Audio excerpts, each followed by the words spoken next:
Très ravi de vous retrouver en ce lundi 22 octobre 2018. Partout où vous nous regardez, bonsoir et bienvenue dans votre édition dont voici les principaux titres. Le bureau national du groupement des leaders spirituels musulmans du Mali a rencontré sa cellule de Niamana avec pour objectif d'exposer ses grandes réalisations au président du bureau national, à suivre dans ce journal. Et puis, autre actualité du jour, échange d'informations entre le comité de normalisation de la Fédération malienne de football et les présidents des ligues et des clubs de première ligue du Mali sur le contenu de la lettre émise par la Fédération internationale de football FIFA. Mesdames et messieurs, voici pour le menu de votre journal. Bonsoir et bienvenue.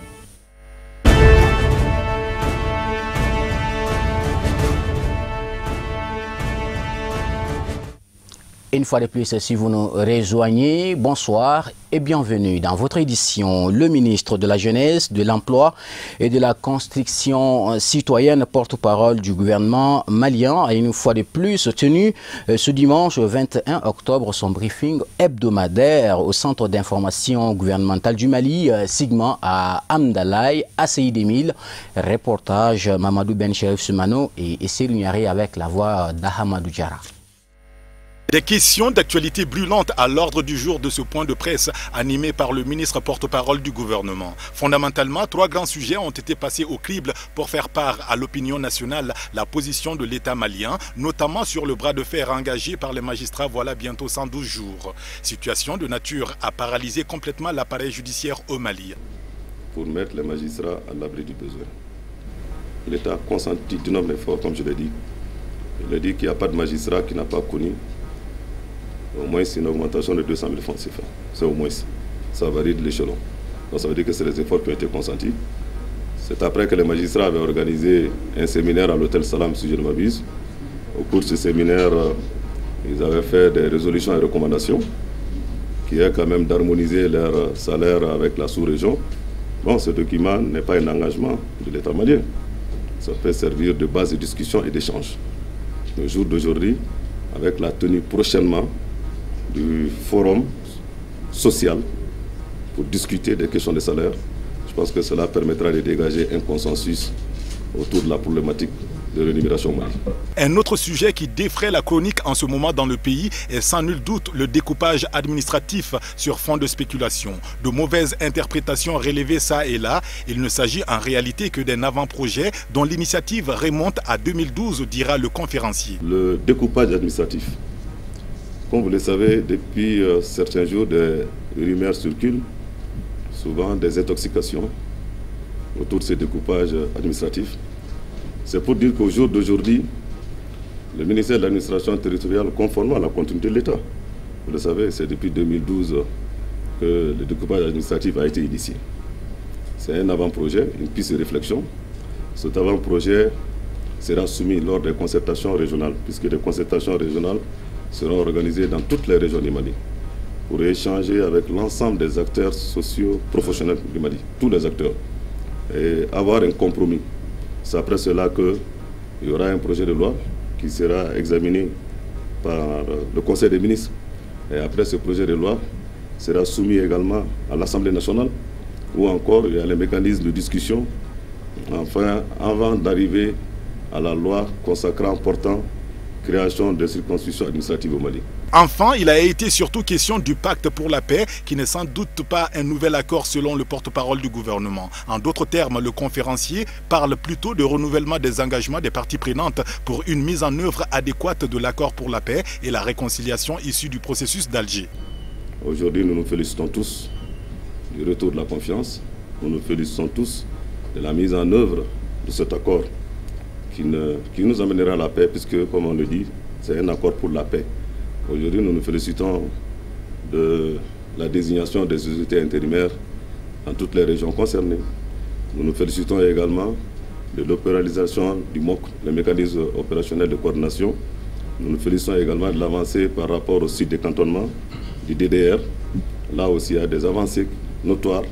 Donc, ce pacte tout simplement pour la paix, c'est pour encore booster, c'est pour diligenter la mise en œuvre de l'accord. Donc voilà, ce n'est pas un nouvel accord. Ce pacte ne se substitue pas à l'accord pour la paix et la réconciliation nationale. mais seulement à partir de ce pacte, la médiation internationale, les décisions de la médiation internationale deviennent exécutoires. Donc, telle a toujours été la volonté du président de la République.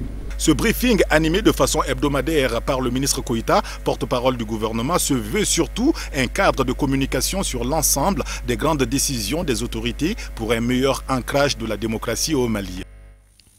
Et puis, autre actualité du jour, la Fédération Ansardine Internationale est à pied d'œuvre pour les préparatifs de ces traditionnels événements, notamment la Ziara et le Maouloud.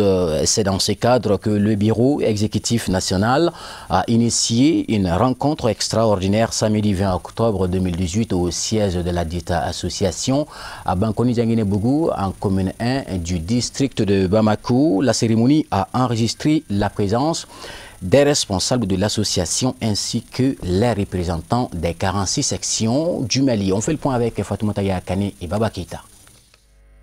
Nous sommes à quelques semaines des festivités du Maouloud et de la Ziara à Donyimana. La FADI travaille d'arrache-pied d'ores et déjà pour les préparatifs. C'est dans ce même cadre que le Bureau exécutif national initie cette rencontre extraordinaire pour informer les uns et les autres des programmes d'activité de ces deux événements majeurs tout en examinant l'état d'avancement de l'ADN Mali. L'objectif de la rencontre de ce soir, c'est une rencontre extraordinaire. Comme chaque année, on le fait pour les préparatifs du Maouloud et les Ziara à Donyimana. Donc ce sont les derniers réglages, les dernières informations pour que tout le monde puisse rentrer dans les activités de Maouloud dans de bonnes ambiances. L'objectif visé serait atteint dans plusieurs domaines parce qu'en moins un mois du Maouloud, déjà nous sommes à 95% de nos objectifs. Parce que le Mali est l'image et le Mali c'est le soubassement, c'est la base. Toutes les autres nations ou pays viennent aider le Mali. Donc les Maliens doivent montrer les bons exemples parmi les structures du FADI. C'est pour cela que nous avons tous fait pour que nous puissions aller à la conférence nationale, honorer et être exemplaires parmi les nations du FADI. Lors de cette rencontre, plusieurs points ont été élaborés relatifs à la synthèse du plan d'action de 2018 à 2023, ainsi que la situation financière actuelle des 46 sections de l'ADN Mali. Occasion pour certains participants d'exprimer leurs propos par rapport au paiement des cotisations. Avec cette convention extraordinaire, la section Ansardine de Keita est à un très bon niveau par rapport au paiement des cotisations. Surtout quand on prend la cotisation de l'Ansardine nationale, nous avons terminé avec ça jusqu'à faire un rajout. Par rapport à la cotisation de la Fédération Ansardine Internationale, nous sommes à peu près à 95% du paiement de ces cotisations-là. Vraiment, la motivation est grande, l'engouement est grand. Les militants aussi se sont motivés pour que nous atteignions ce niveau. Mon dernier message va d'abord à l'endroit de la salutation du guide spirituel des Ansara, Seydi Cheikh Chérif Ousmane Madane Haïdara. Si aujourd'hui nous sommes en cet état des faits, l'association Ansardine s'est tellement bien développée, c'est grâce à ces initiatives, à ces encouragements, à ces mots de bienfaisance. Donc en ce sens, le dernier mot que j'ai à dire aux militants de l'association Ansardine au Mali comme partout ailleurs, c'est de tout faire pour respecter leur engagement, les engagements qu'ils ont pris, d'aider, de développer l'islam à travers leur âme et leur bien. Comme Allah l'a si bien dit dans la sourate Tauba, verset 111, j'ai acheté les croyants, leur âme et leur bien. Donc si Allah a dit cela, donc il faudra que un bon musulman toujours accepte de respecter formellement les engagements pris par rapport au développement de l'islam avec corps, âme et bien. Aujourd'hui, l'état de cotisation à notre niveau, ça va, on peut dire que c'est passable. C'est passable, pourquoi? Parce que quand je n'ai pas fini avec toutes les cotisations de l'année, donc tu ne peux pas dire que c'est bien, mais on est sur la bonne voie du paiement des cotisations. Tout le monde est en pied d'œuvre pour mettre en marche la machine des cotisations. La sensibilisation est en cours. Les responsables des comités sous-sections et sections ils se sont mobilisés pour la collecte des sous, pour pouvoir vraiment rehausser les niveaux, pour rehausser notre section au niveau de Kenyaba. Au cours de cette convention extraordinaire, la FADI a saisi l'occasion pour lancer un vibrant appel à l'endroit de tous les militants que la date limite du paiement des cotisations est prévue pour le lendemain de la fête du Mawlud. Notons que 172 personnes ont pris part à cette convention extraordinaire, couronnée par la récitation 11 fois de la sourate Ikhlas et des prières sur le Saint Prophète pour la réussite de ces deux événements prochains. Vous le savez, on évoquait dans le début de votre journal, le Bureau national du groupement des leaders spirituels musulmans du Mali a rencontré sa cellule de Niamana avec pour objectif d'exposer ses grandes réalisations au président du Bureau national. C'était le samedi 20 octobre dans la cour de la grande mosquée numéro 1 Al-Muhad Zirina Nimaga de l'imam Sada Doumbia de Niamana en présence d'Assi, de Chérif Ousmane Madan Haïdara et de plusieurs autres personnalités religieuses, politiques et coutumières. Samaïra Sanougou et Draman Malé y ont suivi, suivons les reportages.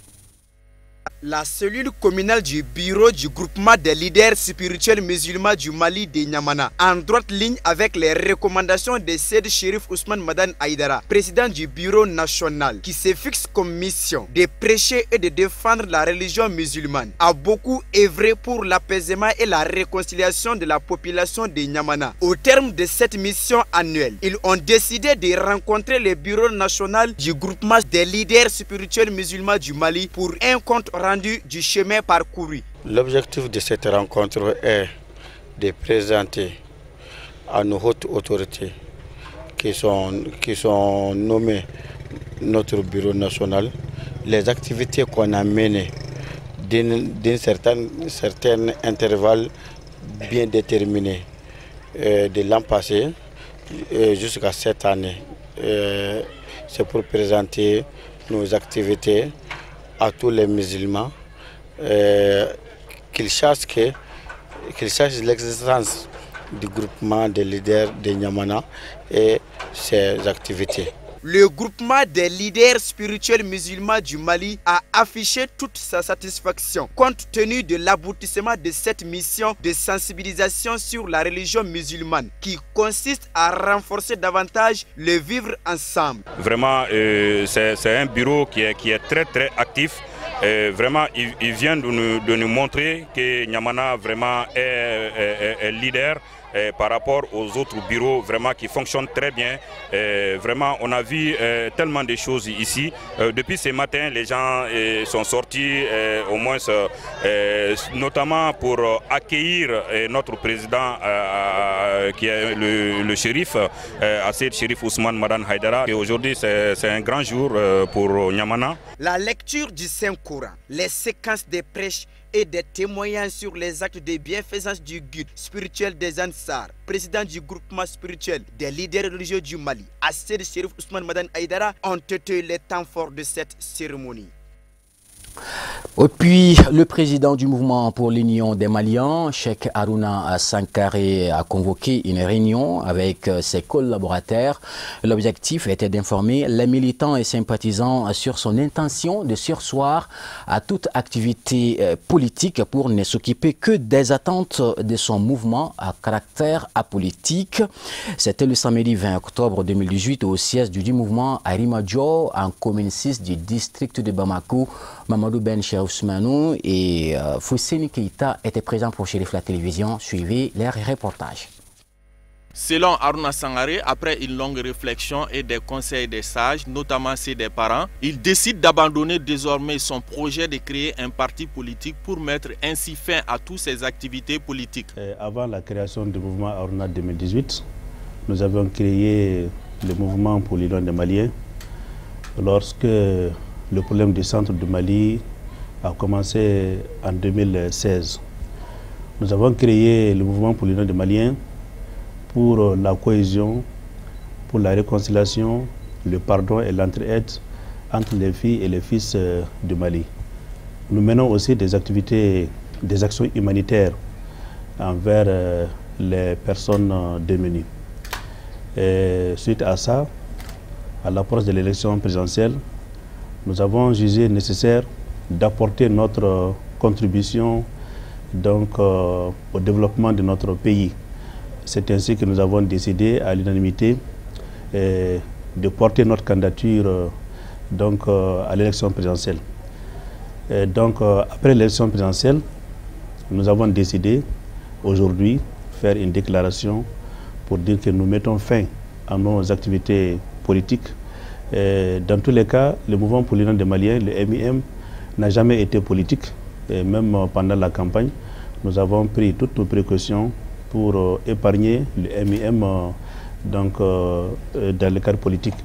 La preuve en est que certains membres du MIM militaient dans d'autres partis indépendants de notre mouvement. Je crois qu'à l'unanimité aujourd'hui, le bureau Aruna 2018, ils ont salué l'initiative. Je les ai demandé que j'ai pris cette décision en toute responsabilité. Nous pouvons aider notre pays dans la société civile. Nous pouvons aider notre pays et la population sans autant faire la politique. Donc on envisageait également de créer un parti politique. Nous avons décidé aujourd'hui de renoncer également à la création du parti politique. Nous retournons donc vers la société civile. Nous allons continuer donc à mener notre combat pour le retour de la paix, pour la cohésion sociale et pour la paix dans notre pays. Rappelons que le président du mouvement pour l'Union des Maliens a remercié tous les militants et sympathisants pour leurs efforts consentis durant l'élection présidentielle du 29 juillet passé. Sport, football, comme annoncé dans les titres, échange d'informations entre le comité de normalisation de la Fédération malienne de football et les présidents des ligues et des clubs de première ligue du Mali sur le contenu de la lettre émise par la Fédération internationale de football FIFA. Ce partage d'informations a édifié les acteurs du sport au roi. C'était le dimanche 21 octobre 2018. Un reportage Boubacar Traoré et Sédugnari. Les acteurs du football malien se sont retrouvés une fois encore pour une sortie définitive de la crise qui a beaucoup secoué notre sport roi pendant ces 4 dernières années. C'était le dimanche dernier sous la houlette du comité de normalisation de la Fédération malienne de football. Au cours de ces échanges, la présidente du CONOR a informé les délégués de la tenue prochaine d'une assemblée générale extraordinaire sur la relecture des textes ainsi que la prorogation du mandat du CONOR qui devrait prendre fin le 31 octobre prochain. Elle a aussi demandé aux délégués de trouver ensemble une solution sur le quorum de l'Assemblée générale élective. Aujourd'hui, nous avons rencontré le comité de normalisation du football malien, le CONOR. C'était une rencontre d'échange. Comme vous le savez, c'est la fin du mandat du comité de normalisation pour la deuxième prorogation de 6 mois que la FIFA leur avait accordé. Ce délai ça se termine le 31 octobre prochain. Et donc, en principe, il devait avoir l'Assemblée générale élective et de relecture des textes à la fin de ce mois afin de permettre la mise en place d'un nouveau bureau fédéral. Mais comme vous le savez, les missions assignées au CONOR n'ont pas été achevées. Notamment la relecture des textes, la désignation même des délégués légitimes et puis les points cruciaux de l'audit judiciaire. Le CONOR, dans un premier temps, voulait organiser une seule assemblée générale pour pouvoir résoudre les 2 problèmes, mais la FIFA tient à ce que ce soit en 2 assemblées différentes. Nous, on a échangé par rapport à ça et les gens ont compris que en voulant adopter des textes et les mettre en application pour pouvoir élire un nouveau bureau, ça prendra beaucoup de temps. Alors que le football malien aujourd'hui a besoin d'une direction qui puisse organiser des compétitions, qui puisse faire tout. Donc nous avons donné nos points de vue au CONOR et le CONOR a des arguments pour convaincre la FIFA pour pouvoir organiser une assemblée générale élective dans les plus brefs délais. L'objet de notre rencontre, c'était des échanges d'informations parce que le CONOR a eu à faire des correspondances au niveau de la FIFA parce que la date butoir pour le CONOR, c'était le 31 octobre. Or, on a constaté que le CONOR a reçu une correspondance de la FIFA demandant au CONOR d'organiser une assemblée extraordinaire pour le 17 novembre basé sur la relecture des textes. Or, si on fait la relecture des textes, il y a des points saillants, il y a des nouveaux votants, donc le collège électoral sera faussé, parce qu'on ne peut pas avoir une ligue professionnelle digne de ce nom qui doit voter dans 15 ou 20 jours. Donc on a fait des échanges, au cours des échanges, on a demandé à ce que le CONOR continue à faire des recommandations auprès de la FIFA pour que l'on fasse une élection d'abord, et puis le bureau qui sera élu va procéder à la relecture des textes. En définitive, on peut dire que cette rencontre a permis aux acteurs du football malien de trouver une solution pour le quorum sur l'organisation de l'Assemblée générale élective qui sera définie par le verdict du tribunal arbitral du sport qui est attendu au 9 novembre prochain. Compte rendu signé Boubacar Traoré. Tout de suite, voici les nouvelles du continent en bref, en image avec Moussa Famba.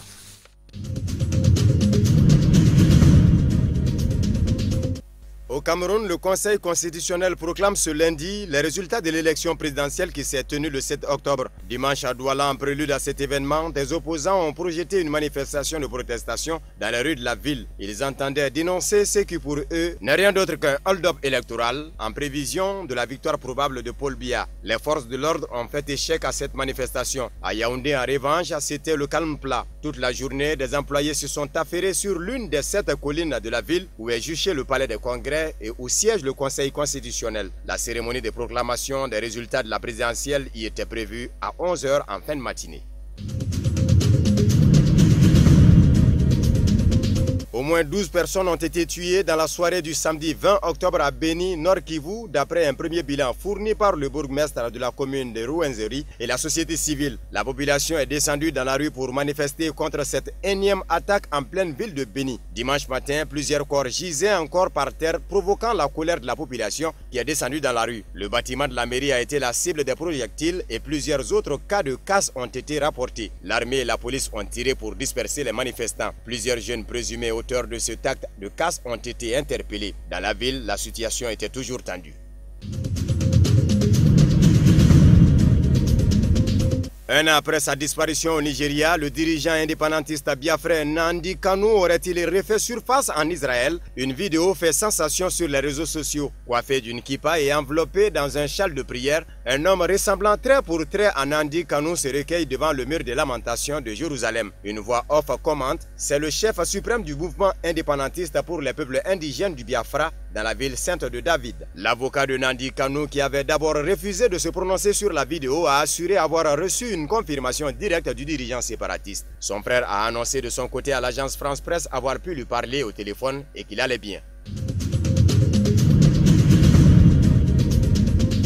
Après des semaines de silence, les autorités saoudiennes reconnaissent désormais que le journaliste et opposant Jamel Khashoggi a été tué dans leur consulat à Istanbul. Mais elles disent ignorer où se trouve son corps. Le président turc Recep Tayyip Erdogan a promis dimanche 21 octobre de révéler toute la vérité sur le meurtre du journaliste saoudien Jamel Khashoggi. Je ferai une déclaration à ce sujet mardi lors de la réunion du groupe du parti, a déclaré le chef de l'État turc. Nous cherchons la justice ici et toute la vérité. Il y a manifestement eu tromperie et mensonge, a déclaré Donald Trump dans un entretien publié par le Washington Post, journal auquel collaborait Jamel Khashoggi. Leur histoire part dans tous les sens, a ajouté le locataire de la Maison Blanche qui avait d'abord jugé crédible la version de Riyad selon laquelle le journaliste aurait été tué au cours d'une rixe au consulat saoudien à Istanbul.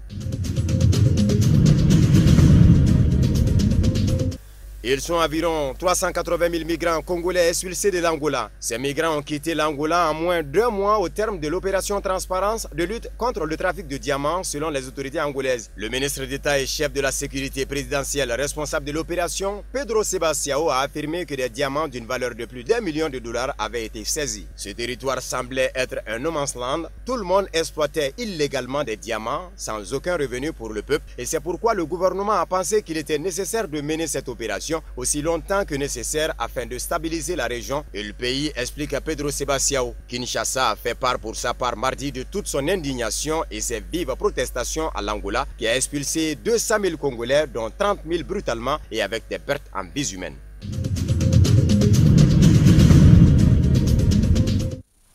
Et puis, pour compléter l'actualité camerounaise, sachez que Paul Biya, 85 ans, dont 35 au pouvoir, a été réélu ce lundi pour un 7e mandat consécutif avec 71,28% des suffrages. Voilà, ainsi se termine votre journal de ce lundi 22 octobre 2018. Merci à vous de l'avoir suivi.